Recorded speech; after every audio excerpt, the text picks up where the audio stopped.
Yo, what's up mga kaibigan? Nalina tayo magkwentuhan na pag-usapan natin ang bagong high five rule ngayon sa NBA kung saan mapapaboran nito ang ibang offensive players, partikular na mga tulad ni Stephen Curry. Sa usapan kay Curry nga ay okay lang naman dahil nagagawa niya pa din na mabato ang bola patungo sa basket nang hindi ito natatapalan o nabablock. Ganun pa man dahil ang nakasaad sa rules ay tatawagan ng foul ang anumang shot attempt kapag na-high five mo ito before and after the shot. So kahit nga ma-block mo ito, kung na-high five mo ito matapos ang block ay tatawagan pa din ito ng foul. Halimbawa na lamang itong kay Victor Wembanyama.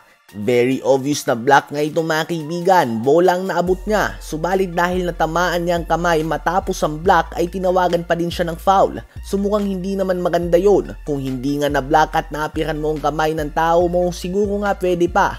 Subalit kahit nga mauna ang block ay tatawagan na ito ng foul ngayon.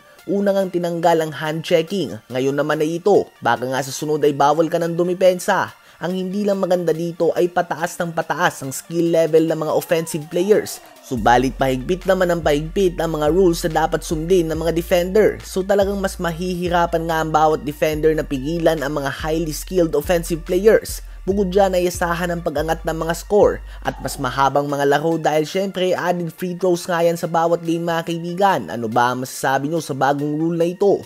Habang isang player naman na dapat abangan ng madami ay si Johnny Furphy ng Indiana Pacers. Ang incoming second year player ng Pacers ay uminit lang nga sa bench last season. Subalit alam naman ng Pacers organization na siya ay isang project player. At ngayon nga ay mukhang magsisimula na siyang mabigyan ng pagkakataon na gumawa ng impact sa team. Hindi lamang tuwing mga garbage time kapag tambak na sila o ang kabilang team, bagustuhin dikit pa nga ang bawat game.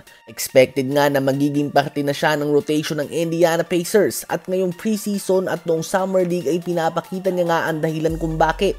Ang Aussie High Flyer ay gumagawa ng solid impact offensively ngayon para sa Pacers. Hindi naman siya yung player na aasahan mong magiging star na kagad next season, subalit expected ang malaking jump sa kanya. From a player na hindi nabibigyan ng minuto, posible na nga siyang mag-average ng 10 or more points per game. Ang 20-year-old Australian ay magiging malaking parte nga ng team na ito ng Pacers moving forward. Bukod sa kanya ay inaasahan din na mag-i-improve pa ng husto ngayong season ng mga incoming second year players Zachary Versace, Reed Sheppard, Alexander Starr at Matas Buzelis. Ano ba masasabi nyo tungkol dito? Isama na din natin sa update na ito na matapos ang 27 years ng pagiging pro, ang legend mula sa Argentina Carlos Delfino ay nag-retire na sa basketball sa edad na 43 years old.